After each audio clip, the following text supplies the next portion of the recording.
With all the hype around the Eagles running back room, why did Miles Sanders go out of his way to throw shade at Philly for not giving him a larger role in the Super Bowl? And are the Giants going to be without Saquon Barkley for the entire season? Plus, you won't believe who PFF ranked as the top corner in the NFL last season. Or maybe you will. But first, let's run it.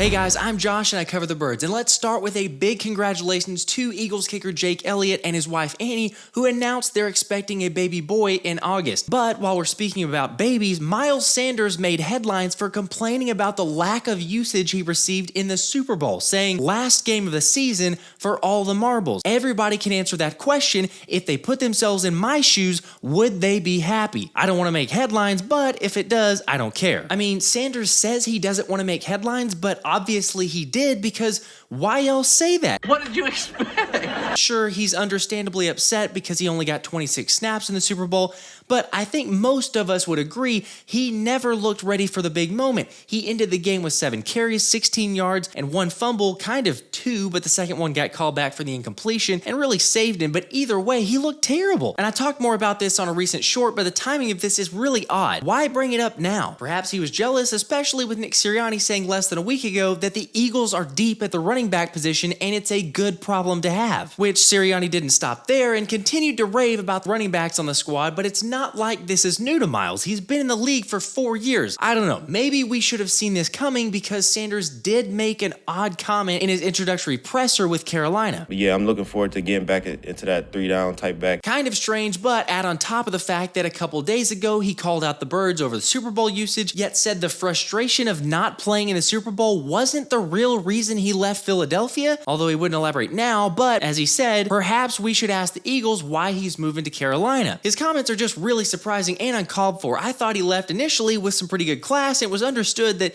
we weren't going to get anything done with the money, so goodbye, best of luck to you, and then he goes and pulls a stunt like this. I loved you. Alright, I'll admit I was not that big of a Miles Sanders fan. I thought he had some moments, sure, did some good stuff, but we've upgraded. And if he wanted a bigger role in the Super Bowl, he should have played like it. What do you guys think? How are you feeling about this Sanders drama? While we're talking about running backs in the NFC East, it's apparently possible that Saquon Barkley could miss the entire season after the Pro Bowler was asked what might happen if him and the Giants can't agree to terms before the deadline. I don't know, really. I don't know. He did go on to say that comes up in the conversation if something doesn't get done by July 17th. At the end of the day, it's all about respect. That's really what it is. In case you haven't been following closely, as Barkley alluded to, July 17th is the deadline for players and teams to work out a new contract, which at this point, New York has tagged Barkley, but he hasn't signed it and is certainly a little frustrated with it. But what I will say about the running back market and the value of it, what do you think is going to happen? They tagged the top 3 guys. We didn't get a chance to hit the open market. So when we don't get a chance to hit the open market, it hurts a guy like Miles. It hurts all those other guys. They put the cap at 10. And then when they have the tag, they have all the leverage. Notice his mentioning of Miles Sanders there? Maybe that's what Miles was so upset about. But back to Saquon. He did go on to say he isn't looking to reset the running back market, but does feel he should be paid the value that he brings to the Giants. And if you don't recall, there were reports in April about Saquon turning down an offer for $14 million per year, where Giants owner John Mara said, "My dream is that he plays his whole career as a Giant, like Eli, Strahan, and Tiki. Look at what they're doing off the field now. I think he would like that as well." Barkley ended up refuting those claims, saying no such offer was made, and it was probably a lot of unguaranteed money that New York could very easily walk away from. Plus, the statement of, "Hey, look at what those players are doing off the field," is just ridiculous. Boy, that escalated quickly. I mean, that really got out of hand fast. I don't blame Saquon for wanting to get paid now, and while it does pay to play for a big market team in the long run, he's got to be focused on what he can get right now. Fortunately for Saquon, Giants beat writer Pat Leonard believes the best version of New York this year has him on the field, so the running back probably has more leverage than he might realize. I agree, which is why I could see this thing getting drug out for quite some time, because it has huge ramifications. Let's not forget, it has happened before with a running back sitting out for a full season when Le'Veon Bell missed the entire 2018 season over a contract dispute before finally getting paid by the Jets, but just a couple weeks ago, Bell admitted he definitely made a mistake doing that. This might be a little different though. The Giants are done if they don't have Saquon. You complete me.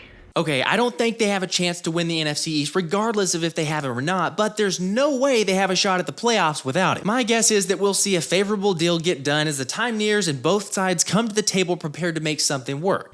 We are prepared to make you a very generous offer. And we are prepared to reject that offer. But how are you guys feeling? Do you expect the Giants to get a deal done with Saquon, or could you see this dragging on into the season? Speaking of the Giants, I can't thank them enough for releasing James Bradberry. I still can't quite comprehend that move, but I'm here for it because James Bradberry was the best cornerback in the NFL last season. Well, at least according to Next Gen Stats, Bradberry allowed the lowest passer rating and the fewest separation of opposing wide receivers, which basically translated means the All-Pro was the NFL's version of the glove Gary Payton last season. And while you may be asking how close were those rankings, NFL.com's Nick Shook said a lot of the players were remarkably close in the final numbers. Bradberry, on the other hand, stood apart from the rest. His overall totals didn't quite reach the level of Atlanta's A.J. Terrell in 2021, although he surpassed Terrell in targeted EPA, but he was clearly the NFL's best coverage defender as the nearest targeted in 2022. To be fair, yes, Bradberry was more often taking on the opposing team's wide receiver too, and it never hurts playing with the league's top sack defense. But Bradberry proved exactly why the Eagles jumped at the opportunity to add him after he became a cap casualty of the rival Giants last May. He's a premier cover man who can help elevate a defense to the status of title contender. I love seeing JB get all the credit that he deserves. I know he wasn't taking on a lot of the wide receiver ones, but I feel like this season we may see Bradberry and Slay interchange a bit more. What do you all think? Would you be in favor of that, and do you think it needs to happen with Slay getting up there in age? Either way, it never hurts to be listed ahead of other All-Pros like Jair Alexander, Patrick Surtain, and Sauce Gardner for the best cornerback in the league. I think retaining Bradberry was the best offseason move Howie had. I know there were several, but the fact that you retained this good of a corner on a 3-year, $38 million deal is a massive win. Let's move on. So DJ Fluker, the veteran O-lineman who previously worked out with the Eagles, is now confirmed to have worked out with the Patriots, as it sounds like things are heating up. And DeBird's blog brought up a good question: will the Eagles feel more pressure to sign DJ Fluker now that he's visiting another team? I mean, sure, there may be a bit more pressure, but I feel like if Philly was thoroughly impressed, they would have signed him on the spot. The fact that they didn't seems to suggest that they're keeping the roster spot open for another potential signing, or, as DeBird's blog said, my guess is they're holding it for Josh Seals whenever he gets reinstated, but Howie Roseman could also have something else up his sleeve. Again, if Howie or Stout felt concerned about the O-line, I think they would have already made a move, but what do you think? One more story that appears to be legit is the Eagles' Kelly Green jerseys somehow were leaked and now are out in the wild, available for purchase in physical stores. So I guess the most important question now is, which player's jersey are you going to get? I still can't find anything online about the jerseys being available for purchase through their website or any sort of expected date, but surely it's only a matter of time before we'll have that breaking news. There's no guessing about the Eagles tickets though, since they went on sale to the public this morning, and hopefully you were some of the very select few that were actually blessed enough to have the opportunity to buy those bad boys. I, unfortunately, was not. This has been the Philly Special.